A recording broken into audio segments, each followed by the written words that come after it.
So Byzantium is going to get their win here, and we're going to continue on with this campaign at least until turn 550. The series has been pretty exciting, and I think it'll continue to be exciting for a few more turns. So I slapped my city down, and we're ready to go so that Byzantium can win their cultural victory. I'm pretty sure they win instantly, right? Because I'm producing only one culture per turn. So yeah, all it takes them is one turn to pass them up, because I'm sure they've got like a lot of tourism, dozens and dozens of tourism. That doesn't really make any sense. That's what I was gonna say. Anyways, there are a few wars that are still going on, and also this is gonna be good because we can check out the the victory screen and stuff like that. Oh crap, this is gonna suck too. But let's just go ahead and tell everyone to work alone, because yes. Oh no, no, no, no, no, I don't want to deal with this. Well, that's okay. If we just tell everyone no forever, then it should be fine. They won't be that bad. I mean, technically what I could do over the break is I could destroy that settler. I think, wait a second, no, I can't destroy my city. It's too late now. Yeah, so what I was going to say is destroy the city, and then, oh yeah, you're going to be the winner. I'd like to work with you. Venice. Venice and Byzantium. Okay, so Byzantium's probably going to take out Venice here. Yes, and that's what we figured. I thought they were going after somebody. I just didn't know who it was exactly. I thought it was going to be Milan, but I guess Theodorus has her sights set on destroying Venice, so she's going to be the one to do it. But not technically before the victory. So there you go. And, I will say that I'm getting a lot of these diplomatic kind of calls, I guess, from the AI, because I just landed, so everyone wants my help with everything. So this should not be, I don't think it'll be part of it for forever. But no, I can't just destroy my city and slap down the city, slap down another settler, because if I did that, I would lose the game. Right when you do that, right when you slap down your first city, you lose that city, you're done. That's the capital city. So that's not good. We won't have to deal with like anything. Like I have it working research, and luckily I've already had all the technologies discovered. So I'm just working free tech or future tech. So nothing else is going to be a problem. It's just them talking to me. That is going to be the only problem. But we'll see. We're going to get some time to check out the final map modes and check out the final categories for at least as of now for Byzantium's win. So that'll be fun. Okay, this series has got to stop. This is going to have to stop. Here we go. Here are the Hittites.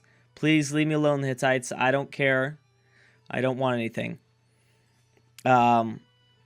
And so it should. So I'm very curious to see how this map is going to look, especially that map replay. I love the map replay, and this has been such an interesting game in terms of kind of just the map modes and how it's changed. I mean, we started off with like, what was it, like 35? I can't remember, 35, 36 civs, and we're down to, I mean, really only a handful. A lot of nations got taken over, so this should be kind of entertaining to look at. And look at that, boom, Egypt almost across the board. In population, crop yield, manufactured goods, GNP, and land, they were winning. Technically, still, Catherine has the most amount of soldiers with 700,000. I'm sorry. Approval. I don't know why. Oh yeah, I'm winning because yeah. In this, so technically, as of now, the demographics had Byzantium not on top of any category, at least in terms of the demographics. And we probably got the lowest ranking I've ever gotten of all time. Yes, I can't even got a 339. Well, that's probably because I had technologies that were discovered, so I probably would have gotten 1 point if I didn't discover any technologies. Okay, so here comes the replay. This is what I'm excited about. I guess we can check out some graphs. Man, look at all those fallen nations. Boom, boom, boom. Like, just so many nations just dead. That's pretty crazy. And then we see, I'm guessing that is Egypt. Egypt pulling ahead right here. So who is it in terms of score? This is kind of interesting. I really want to see exactly. There was tons and tons of nations in this game. Holy crap. Okay, so we can get rid of the Sumer. Was that Scotland? Is one of those Scotland? Where is Scotland at? You know, this graph might be a little bit messed up just because there's so many mods. I don't think the mods, the additional, like, going over the civ limit accounts for kind of being able to customize this map. I don't think so. I mean, it worked for Egypt's. I could take away a few. Yeah, I think they're only showing a certain amount. They're not showing some of the mods. So Switzerland, Iceland, they're not showing up. I think other mods, no. These are only Civ 5, like actual civs in the game that are being shown. Okay, that's fine. We won't look at the graphs. I just want to look at the map anyway. And here we go. Let's press play and see what happens. Yeah, no, we started off with so many.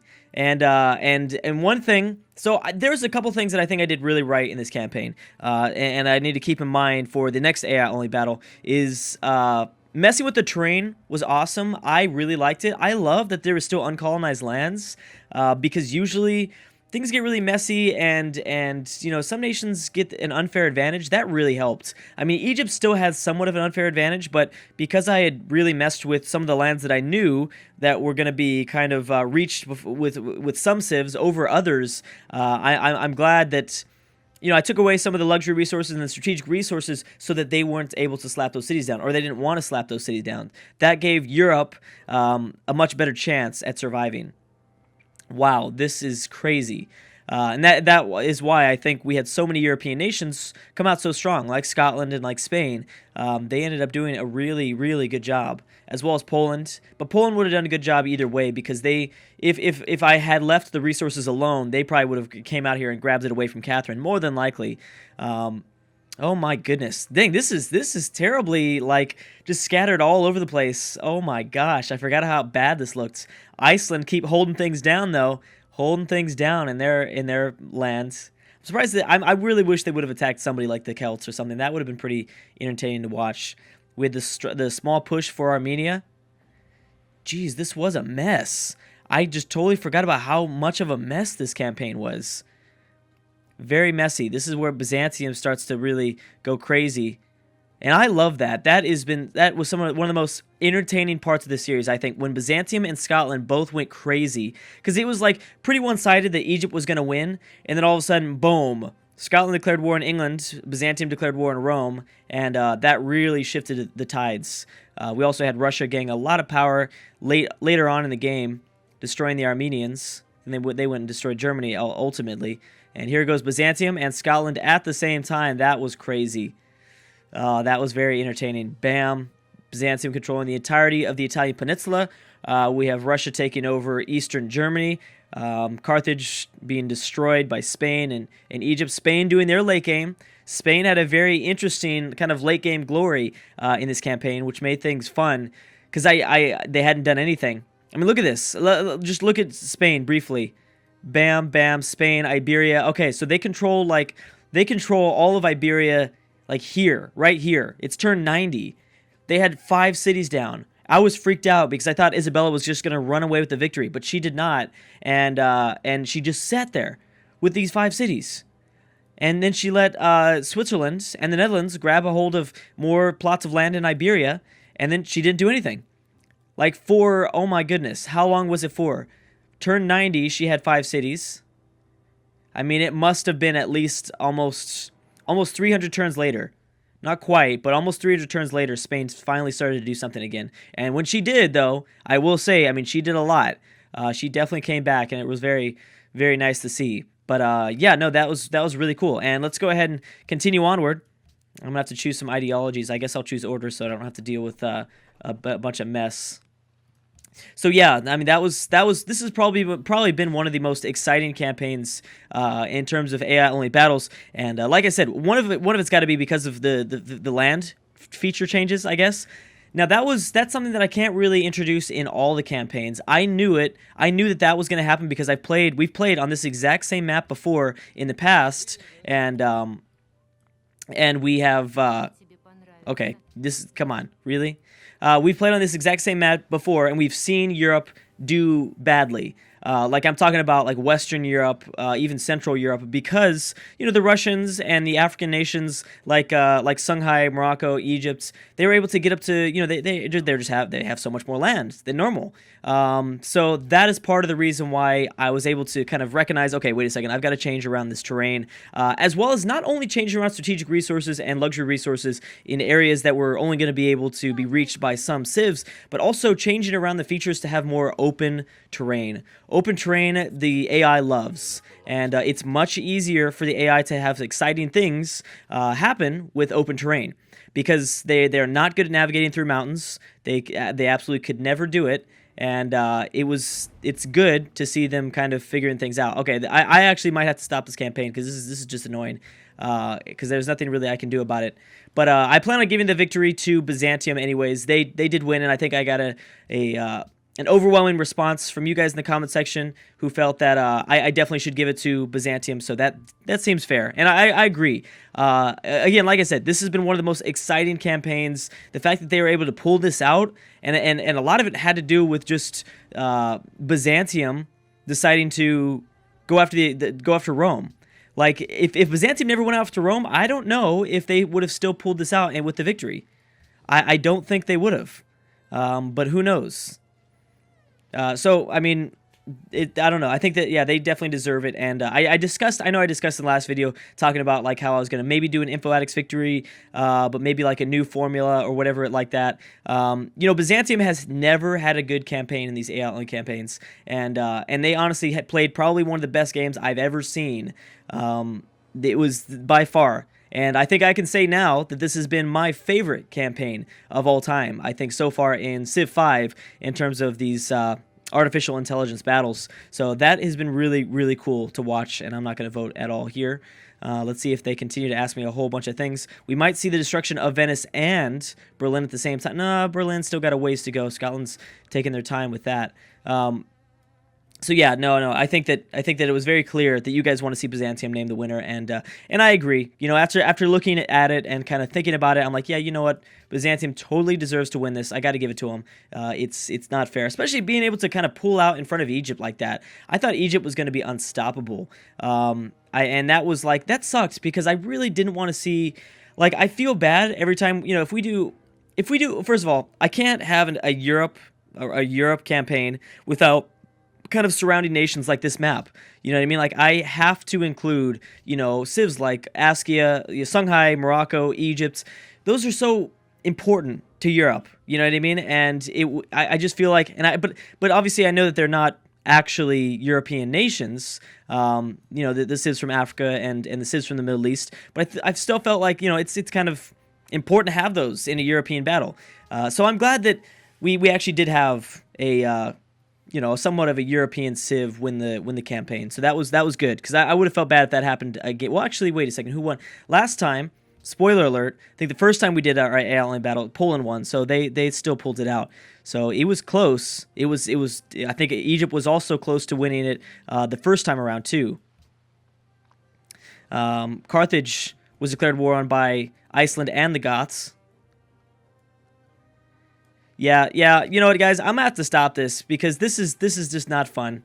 This is ridiculous. And there's no way I don't think there's any way I can destroy this. So, good thing is most of you guys in the comment section seem to be pretty divided about either me going on or me just continue on to the next campaign. But that sounds like a good idea because this is absolutely ridiculous, and there's nothing I can do about all the pop-ups. So because I'm pretty sure I cannot destroy my city. I destroy my capital, and then that's it.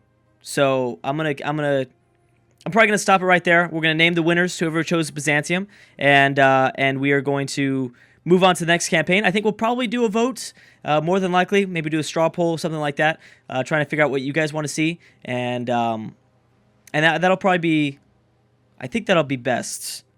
I think that'll be good. But one last thing before we go, let's go ahead and check on the Info Addicts. And I apologize, I had no idea that we were going to see all these pop-ups. Like this stuff is not going to stop. I probably could go maybe one more time around. And you know what? I'll go one more time around just to see if it's still going to continue. And now I have to vote. Great. Arts funding. I'm going to try to repeal that. I don't know why. I mean, cultural victory was already won. This is going to make everyone pissed off at me. Poland had a pretty good game too, but man, they were just never able to get that extra like oomph in there. Like they needed to declare war on a great power. That was the thing. They were close, and I would have liked to have seen what they would have kind of done if they went to war with Catherine. That would have been exciting. Or go to war with Hungary. Another very disappointing civ, Hungary. I have no idea why they didn't decide to do more. For a really long time, they had an awesome military, and they didn't really do anything with it. I thought they'd declare war on Germany or Poland or something, but they didn't. And that was disappointing. I guess we'll see. Oh, yeah, Venice has been destroyed. So Venice is out of the campaign. Byzantium, again, controlling even more of the Italian peninsula. I'm sure it's only a matter of time before Theodora probably sets her sights on Milan. She would have set her sights on Milan, more than likely. But that was about it. In terms of Scotland, Germany, that would have been an interesting kind of look because we wouldn't have seen, I don't know, we wouldn't have known. Germany was keeping them kind of on their toes a little bit. I know that Scotland would have probably ultimately came out with the victory over the siege of Berlin, but dang, it would have been bloody. I mean, Scotland's losing a lot of troops, and Germany's just not letting them just walk into their capital city. They really are not. I mean, they're making it a really tough find. This is so ridiculous. All right, well, now we know. At least now we know. So we're going to continue to see this stuff, and that is about it. I'm so surprised that we never saw the war of the Middle East between Russia, Egypt, Byzantium, and the Hittites, although I'm pretty sure that would have drastically affected the endgame results. I don't think that if the Hittites did fall, and we saw kind of a grabbing of this region of the map, I mean, I think that would have distracted Byzantium from the cultural victory, maybe distracted them from, maybe focusing more on tourism and stuff like that. That's my opinion. I think that also Egypt would have ultimately gained the most out of a war like that, and that could have been enough to set them over the edge of maybe stealing, or I guess stealing away the Byzantium cultural victory. Anyways, like I said, let's go ahead and check the info index one more time, and we'll see who ultimately was on top of these categories. We had Egypt kind of far out ahead, but I'm surprised that Songhai grabbed number 2. That is pretty shocking. Byzantium in 3, Poland 4, and Russia 5. We got crop yields. Russia in 2nd place, Byzantium 3rd place, Spain, and then Poland. Again, Poland at the top, but Songhai at the top too. Maybe I was in Scotland kind of towards the bottom. I mean, this is only the first few categories. There were very clearly like 7 major powers, I would say, by the end of this, and that was Songhai, Egypt, Byzantium. Hold on, let me count this: Songhai, Egypt, Byzantium, Russia, Poland, Scotland, Spain.